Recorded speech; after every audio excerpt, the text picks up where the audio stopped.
കേവലം ഒരു അയൽരാജ്യത്തെ ആഭ്യന്തര പ്രശ്നമല്ല ഇത്. ഇന്ത്യയെ വരിഞ്ഞു മുറുക്കാൻ ശത്രുക്കൾ അതിർത്തിയിൽ പുതിയൊരു പത്മവ്യൂഹം തീർക്കുകയാണ്.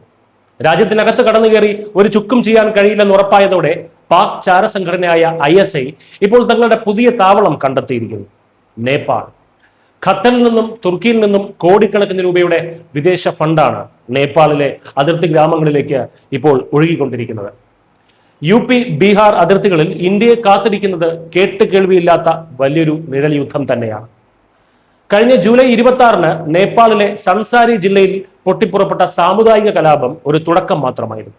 മുഹറം പരിപാടികൾക്കിടെ ഒരു ശിവക്ഷേത്രത്തിന് സമീപമുള്ള ഒഴിഞ്ഞ സ്ഥലത്ത് ഇസ്ലാമിക പതാകകൾ സ്ഥാപിച്ചതുമായി ബന്ധപ്പെട്ടുണ്ടായ തർക്കം ഒരു മരണത്തിലും 20-ലധികം പേർക്ക് പരിക്കേൽക്കുന്നതിലും കലാശിച്ചു. ഒറ്റനോട്ടത്തിൽ അതൊരു പ്രാദേശിക തർക്കമായി തോന്നാമെങ്കിലും നേപ്പാൾ നാഷണൽ ഇൻവെസ്റ്റിഗേഷൻ ഡിപ്പാർട്ട്മെന്റ് നൽകുന്ന വിവരങ്ങൾ ഇന്ത്യയുടെ ഉറക്കം കെടുത്തുന്നതാണ്.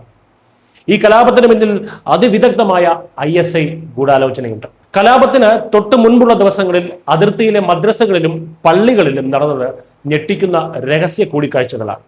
തുർക്കി കേന്ദ്രീകരിച്ച് പ്രവർത്തിക്കുന്ന പാക് വംശജനായ മതപ്രഭാഷകൻ മുഹമ്മദ് ഇലിയാസ് ഗുമാനും കാഠ്മണ്ഡു ജമാ മസ്ജിദ് ഇമാം മുഫ്തി അബൂബക്കർ ഖാസ്മിയുമായിരുന്നു ഈ ഓപ്പറേഷന്റെ മാസ്റ്റർ മൈൻഡുകൾ. ഇവർ ഇന്ത്യൻ അതിർത്തി ഗ്രാമമായ ദേവൻഗഞ്ചിൽ ദിവസങ്ങളോളം തമ്പടിച്ചാണ് കലാപത്തിന് കോപ്പുകൂട്ടിയത്.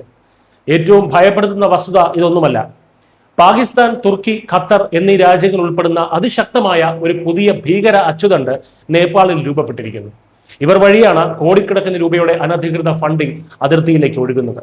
ഇതിനു പുറമെ ഡൽഹിയിൽ നിന്ന് കാഠ്മണ്ഡു വഴി ഇന്ത്യയോട് ചേർന്ന നേപ്പാൾ അതിർത്തിയിലെത്തിയ 9 ബംഗ്ലാദേശി മതപ്രഭാഷകരുടെ ദുരൂഹമായ സഞ്ചാരവും ഭീഷണിയുടെ ആക്കം കൂട്ടുന്നു.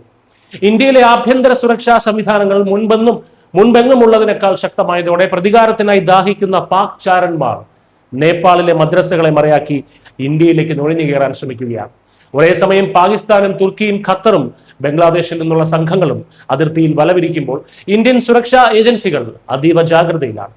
ശത്രുക്കളുടെ ഓരോ രഹസ്യ നീക്കങ്ങളും ഇന്റലിജൻസിന്റെ നിരീക്ഷണ വലയത്തിലുണ്ട്. അതിർത്തിയിൽ വരും നാളുകളിൽ നടക്കാൻ പോകുന്നത് അതിശക്തമായ ഒരു ഭീകര വേട്ട തന്നെയായിരിക്കും. മിസ്റ്റർ സിസ്റ്റമാണ്.